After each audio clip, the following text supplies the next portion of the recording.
Jute jute fiber is obtain from the stem of jute plant. Jute fiber हमें कहाँ से मिलता है? जूट प्लांट की स्टेम से। It is cultivated during the rainy season. ये रेनी सीजन के दौरान उगाए जाते हैं। In India jute is mainly grow in West Bengal, Bihar and Assam. हमारे भारत में जूट ज़्यादातर कहाँ उगाए जाते हैं? वेस्ट बंगाल में, बिहार में और असम में। ठीक है। The jute plant is normally harvested when it is at flowering state. यानी कि जूट प्लांट की कटाई कब होती है? जब वो एक फ्लावरिंग स्टेज पे आ जाता है। ठीक है। The stem of the harvested plant are immersed in water for few days. यानी कि जो कटी स्टेम ऑफ हार्वेस्टेड प्लांट की स्टेम होती है उसको कुछ दिन के लिए पानी में इमर्स्ड करके रखा जाता है। The stem rot and fiber are separated by hand. यानी कि जो स्टेम रोट और फाइबर्स होता है उनको हाथों की मदद से अलग अलग किया जाता है, सेपरेट किया जाता है। ठीक है। हेलो गाइस, पार्ट फर्स्ट में हमने कॉटन के बारे में पढ़ा था और आज हम जूट के बारे में पढ़ेंगे। To make fabrics all these fibers are first converted into yarn. ठीक है। यानी कि फैब्रिक बनाने के लिए सबसे पहले फाइबर्स को यार्न में कन्वर्ट किया जाता है। हाउ इट इज़ डन, तो हम ये देखेंगे आगे। ठीक है। स्पिनिंग कॉटन यार्न, ठीक है, इसके बारे में पढ़ेंगे। You can try make cotton yarn yourself. हम करके देखेंगे ट्राई। तो एक्टिविटी 4 पढ़ते हैं पहले। ठीक है। Hold some cotton wool in one hand. कुछ कॉटन वूल को अपने एक हाथ में ले लो। Pinch some cotton between the thumb and forefinger. यानी कि अपने थंब और फोरी फिंगर की हेल्प से उसको क्या करना है आपको? उसको पिंच करना है। ठीक है। जैसे कि ये इसमें दिखा रखा है 3.9 में, ये यहाँ पे 3.9 में दिखा रखा है ना। ये अपनी पहली फिंगर से और ये थंब से, दोनों हाथों के थंब और फोरी फिंगर से ये इसको पिंच कर रहे हैं। ठीक है। Now gently start pulling out the cotton. और उसको आराम आराम से धीरे धीरे उसको कॉटन को खींचो ऐसे, जैसे ये यहाँ पे ये इसको पिंच कर रहे हैं ऐसे और फिर इसको खींच रहे हैं। ठीक है। Are you able to make yarn. क्या तुम यार्न धागा बना पा रहे हो?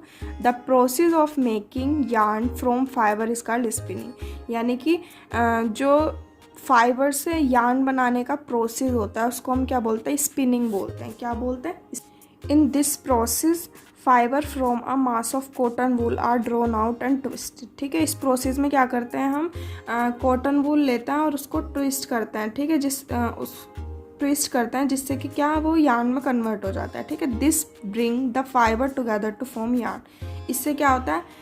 जो फाइबर दोनों एक साथ वो हो जाते हैं। जैसे हम उसको ऐसे करके पिंच करते हैं, ठीक है, और उसको खींचते हैं तो वो उससे यार्न बन जाता है, वो उसमें मिक्सअप हो जाता है ऐसे। ठीक है।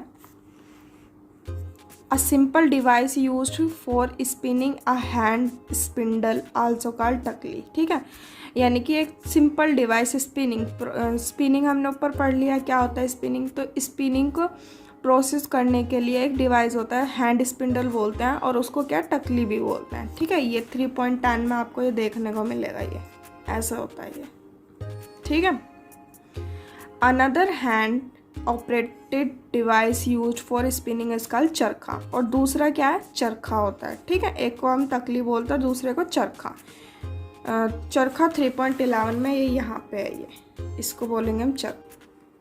Use of charkha was popularized by Mahatma Gandhi as a part of independence movement. यानी कि चरखा जो है वो महात्मा गांधी के द्वारा पॉपुलराइज किया गया जो कि इंडिपेंडेंस मूवमेंट के पार्ट थे।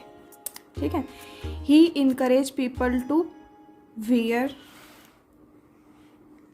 Cloth made of home spun yarn term as khadi. यानी कि उन्होंने लोगों को बताया, इनकरेज किया कि उनको घर के बने हुए यार्न, घर के बने हुए धागे से कपड़े पहनने चाहिए जिसे हम खादी बोलते हैं। ठीक है। And shun imported cloth made in mills of Britain. और जो ब्रिटेन की मील से हमें सामान मिलता है हमें उसको नहीं खरीदना चाहिए। ठीक है। To popularize and promote khadi. Khadi को प्रमोट करने से और पॉपुलराइज होने से the government of India constitute a body called khadi. यानी कि हमारे इंडिया की constituent body government of India किसको बोलने लगे? खादी को। ठीक है। And village industry commission in 1956। और उसको क्या विलेज इंडस्ट्री कमीशन इन 1950। ये याद रखना गाइस। ठीक है। ये पूछा जा सकता है।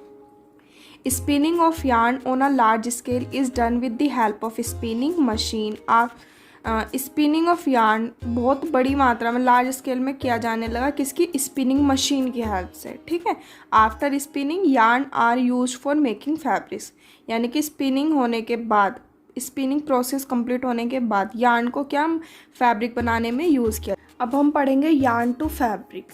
There are many ways by which fabric are made from yarns, the two main process are weaving and knitting, यानी कि बहुत सारे तरीके हैं जो हम यार्न से फैब्रिक बना सकते हैं, लेकिन हम यहाँ पे दो मेन प्रोसेस के बारे में पढ़ेंगे। One is weaving and other one is knitting, ठीक है, निटिंग। तो सबसे पहले हम किसके बारे में पढ़ेंगे? वीविंग के बारे में, ठीक है। In activity 2 you might have notice that a fabric is made up of 2 set of yarn arrange together. Guys हमने एक्टिविटी 2 में पढ़ा था कि जो यार्न दो अलग अलग धागों को टुगेदर एक साथ बनाकर फैब्रिक बनाया जाता है, ठीक है। तो the process of arranging 2 set of yarn together to make a fabric called weaving. ये the process of arranging 2 set, यानी कि ऐसा प्रोसेस जिसमें यार्न के 2 सेट, धागे के 2 सेट को आपस में अरेंज करके हमें क्या एक फैब्रिक बनाया जाता है, ठीक है, जिसको हम क्या बोलते हैं? वीविंग बोलते हैं, ठीक है। Let us try to weave some paper strip, ठीक है। अब हम पेपर स्ट्रिप को वीव करके देखते हैं। एक्टिविटी 5 देखेंगे। Take 2 sheet of paper of different colour, आपको 2 शीट लेनी है अलग अलग कलर की। Cut square piece of length and width equal to 30 centimetre from each side, ठीक है, ईच शीट, यानी कि आपको 2 शीट लेनी है अलग अलग कलर की, उनको स्क्वायर स्पेस में करके उनकी लेंथ और ब्रेथ कितनी 30 सेंटीमीटर होनी चाहिए, ठीक है। Now fold both the sheet into half, दोनों शीट को हाफ में क्या कर लो आप? फोल्ड कर लो, और 1 शीट पे आप एक लाइन ड्रॉ कर लो, ठीक है, जैसा कि आपको फिगर में दिखाया हुआ है यहाँ पे। ये इधर ये यहाँ पे ये लाइनिंग हो रखी है इस पे, और ये पेपर फोल्डर इधर ये प्लेन है, ठीक है। On the other, show in figure 3.12, cut the sheet along the dotted line then unfold, यानी कि जो डॉटेड लाइन आपने ड्रॉ की थी उसको कट करके अनफोल्ड कर दो, ठीक है। Weave the strip 1 by 1 through the cut in sheet of paper as show in figure 12.c, ठीक है। यानी कि इसमें जैसे दिखाया आपको एक एक करके आपने ये कट की थी यहाँ से जहाँ पे आपने डॉट किया था, और अब इसको इसके अंदर इसको इसके अंदर वीव करना है, ठीक है। Figure 3.12d show the pattern after weaving all strip, ये 12.d में आपको दिख रहा है, ये सारी स्ट्रिप क्या है? ऐसी हो जाएंगी, ठीक है, फाइनली जो निकले, ठीक है। In a similar manner, 2 set of yarn are woven to make a fabric. The yarn are much thinner than our paper strip, ठीक है। यानी कि इसी तरीके से हम जो है यार्न के दो सेट से हम फैब्रिक बना सकते हैं, ठीक है। The yarn are much thinner, yarn जो है वो बहुत ज़्यादा थिन पतला होता है पेपर स्ट्रिप के मुकाबले, ठीक है। Weaving of fabric is done on loom, ठीक है, यानी कि वीविंग ऑफ फैब्रिक प्रोसेस किसके द्वारा किया जाता है? लूम्स के द्वारा, ठीक है। The loom are either hand operated और पावर ऑपरेटेड, जो लूम है वो हाथों के द्वारा भी ऑपरेट किया जाता है और पावर ऑपरेटेड भी होता है, ठीक है। ये जैसे ये इसमें 3.13 में हैंड लूम दिखा रखा है। अब हम पढ़ेंगे knitting. Have you notice how sweater are knitted, क्या तुमने कभी ये नोटिस किया है कि स्वेटर कैसे बुने जाते हैं? In knitting a single yarn is use to make a piece of fabric, एक सिंगल धागे से हम फैब्रिक का एक पीस बना सकते हैं, ठीक है। Have you ever pulled the yarn from torn pair of socks, क्या तुमने कभी भी कोई धागा खींचा है, पुल किया है पेयर ऑफ सॉक्स किसी जुराब से, ठीक है। व्हाट हैपन, क्या होता है?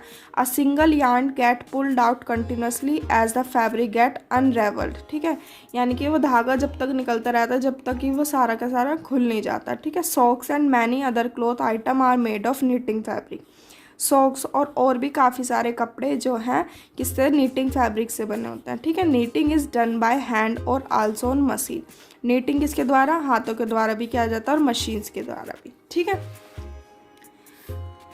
Weaving and knitting are use for making different kind of fabric. Weaving और नीटिंग के द्वारा हम अलग अलग तरीके के फैब्रिक्स को बनाते हैं, ठीक है। These fabric are use for variety of clothing item, यानी कि ये जो फैब्रिक है a variety of clothing item की वैरायटी में यूज़ किया जाता है। गाइस अब हम पढ़ेंगे हिस्ट्री ऑफ क्लॉथिंग मटेरियल, यानी कि क्लॉथिंग मटेरियल की हिस्ट्री क्या है, ठीक है। Have you ever wonder what material people used in ancient time for cloth. आपने कभी ये सोचा है कि एंशिएंट टाइम में लोग किस मटेरियल का यूज़ करते थे कपड़ों पहनने के लिए, ठीक है। कपड़े पहनने के लिए वो क्या यूज़ करते थे।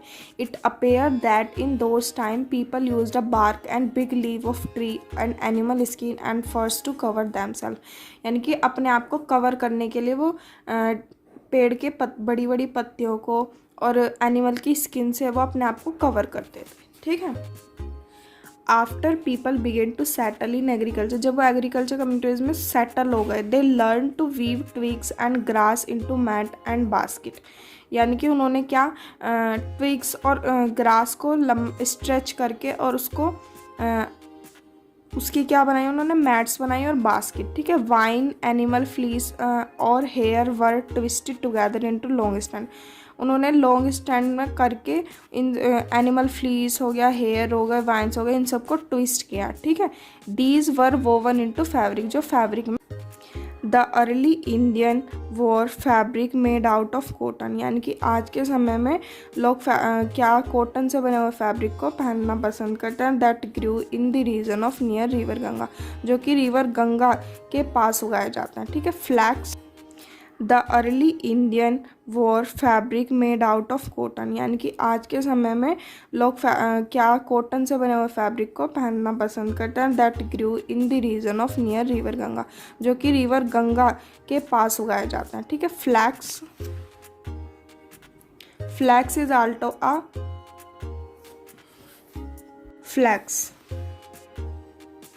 Is also a plant that give natural fiber. Flax भी एक प्लांट है जो कि हमें नेचुरल फाइबर प्रोवाइड कराता है। In ancient Egypt cotton as well as flax were cultivated near the river Nile and were use for making fabric, यानी कि कॉटन और फ्लैक्स दोनों उगाए जाते थे नील रिवर के पास, ठीक है।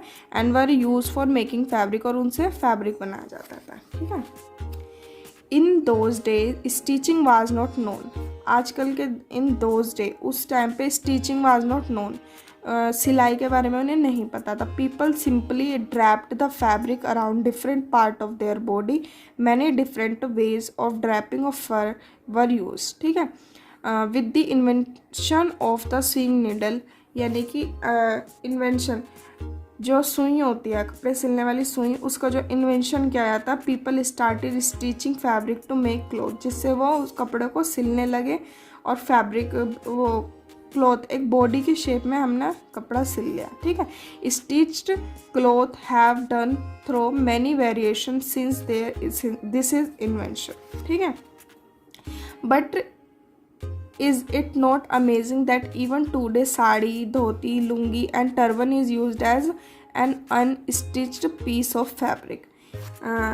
लेकिन आज में अमेजिंग है कि आजकल में साड़ी हो गई, धोती हो गई, लुंगी और टर्बन, ये सब क्या अनस्टिच्ड पीस होते हैं फैब्रिक के, ठीक है।